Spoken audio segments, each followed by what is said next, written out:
નમસ્કાર, તમે જોઈ રહ્યા છો મારો અવાજ ન્યૂઝ। વડનગરવાસીઓ વર્ષોથી ઉજવી રહ્યા છે અનોખી પરંપરા। વડનગર દરવાજાના લોકો ઘણા વર્ષોથી એક પરંપરા ઉજવી રહ્યા છે, જેમાં વડનગર નગરના લોકો એકઠા થઈને 7 દાન ભેગા કરીને 25 કિલો ટોઠાની પ્રસાદ બનાવે છે અને પ્રસાદી વિતરણ કરે છે। આ પરંપરા છેલ્લા 200 થી 250 વર્ષથી ચાલતી આવે છે અને લોકો ઉજવણી કરી રહ્યા છે।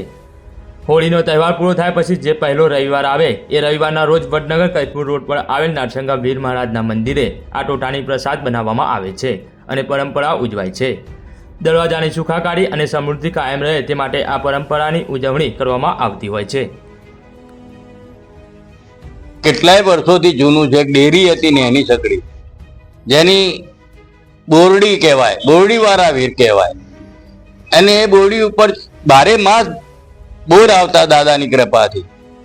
અહીં ઘણા ભૂખરી થાય છે, આ ઠોઠા થાય છે, વર્ષોથી પરંપરાગત જે ચાલતી આવી છે। કોણ જાણે કેટલાય વર્ષોથી 250-300 વર્ષ કહીએ તો કોઈ ખોટું નથી એમ।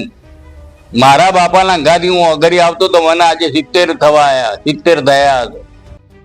એટલે એના આગળ અમારા ઘડિયા જે 95 વર્ષના મરી ગયા, એ પણ એમની કહેવાય મતલબ કે આ દાદાની જે ઠોઠા છે હોળી કેડીના, એ બધા રંગે જંગે બધા પ્રેમથી ઉજવે છે। આ રોડ તો આવો થયા, એના પહેલાના રેતીમાં લોકો લાઈન લાગીને ઠોઠા લઈ જતા હતા। આ દાદાના મંદિર અને આ દાદાની અનોખી એક આગવી ઓળખ છે। દાદાના ઘોડા ચડે છે, કુખડી ચડે છે। તદ ઉપરાંત તમે કોઈ પણ બી મનોકામના રાખો તો એ અમારો દાદો અહીં ઘણા સિદ્ધ કરે છે। ભલે નેની સકડી ડેરીમાંથી આ બધું વિકસાયું છે, આજે આ મંદિર થયું છે, એ નેની સકડી ડેરીમાંથી આજે વિશાળ વૃક્ષ જેવું થઈ ગયું છે। એના ભક્તો બધા ઘણા છે, દાદાની કૃપાથી બધા સુખી છે, સંપન્ન છે। અને આ દાદાની કરવટું કરવાથી આ એક જાતનું અમારું કરવટું કહીએ ને, દરવાજા વાળા ભેગા થઈને કરવું પડે ને બધા આનંદ ઉત્સાહથી આ બધા છોકરાઓ જે છે ને બધા વેપારી માણસો છે, કોઈ નવરા નથી માણસો, બધા વેપારી માણસો છે। દાદાની ઉત્સાહ સાથે આ ઉત્સવ કરે છે। ભગવાન એ દાદો એમને સદાય સહાય કરે, સુખી સંપન્ન રાખે અને એમના ધંધા રોજગારમાં બરકત મળે। બોલ શ્રી નારસંગ વીર દરવાજો આ અમારા દરવાજાની એક અમે જાણીએ ત્યાર સુધી 150-200 વર્ષથી આ પરંપરાગત એક અમારો રિવાજ કહો કે જે કંઈ ગો એ હોળી નિમિત્તે હોળી પત અને પછી અમે આ 7 દાન ભેગા કરીને ટોઠા બનાવીએ છીએ અને સમગ્ર દરવાજાના આમાં હિસ્સો રહેલો છે। કોઈના પણ એવું નહીં કે ઉઘરાણું નથી હોતું।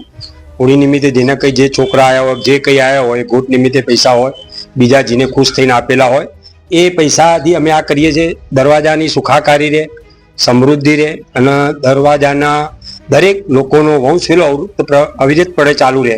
એ એક આ અમારા વર્ષોથી ઘડિયાનો એક રિવાજ હતો। જ્યારે મહારાજે પણ આગળ કીધું કે આ નાની ડેરી હતી, કાચો રસ્તો હતો, પણ લોકો આવતા હતા। એ રસ્તો આજે આ પાકો થઈ ગયો, ડેરીમાંથી મોટું મંદિર બની ગયું। એ લોકોને એક આસ્થાનો વિષય છે અને શ્રદ્ધાનો પણ વિષય છે અને આ વર્ષોથી પરંપરાગત છે અને દરેક ઘરથી પણ લોકો હમણાં આવશે, પ્રસાદ રૂપે ઘરે લઈ જશે થોડું જે જોઈએ। બાકી અહીંથી આવતા જતા જે કંઈ લોકો હોય એમને અમે પ્રસાદ રૂપે દરેક ગાડી આવશે કે સાધન આવશે ચાલતા જતા હોય એ લોકોને અમે ઊભા રાખી અને પણ પ્રસાદ આપીએ છીએ। 25 કિલોના અમે આ ટોઠા બનાવીએ છીએ દર સાલ પ્રતિ સાલ। દરેક જણા અમે 25-50 જણા અહીંયા આવીએ છીએ। હમણાં 5-6 વાગશે એટલે 100, 150, 200 માણસ આવશે અને દરેક ઘર દીઠ આ પ્રસાદ લઈ જશે અને ઘરે જઈને દરેક વ્યક્તિ દીઠે પ્રસાદ આપશે અને એક ધન્ય થાય એવી પોતે એક લાગણી અનુભવે છે અને આનંદની લાગણી અનુભવ છે। અમારા દરવાજામાં એક આ વર્ષોથી કાર્ય ચાલુ રહ્યું છે અને ચાલુ રહે એવી જ લોકો ઈચ્છા રાખતા હોય છે।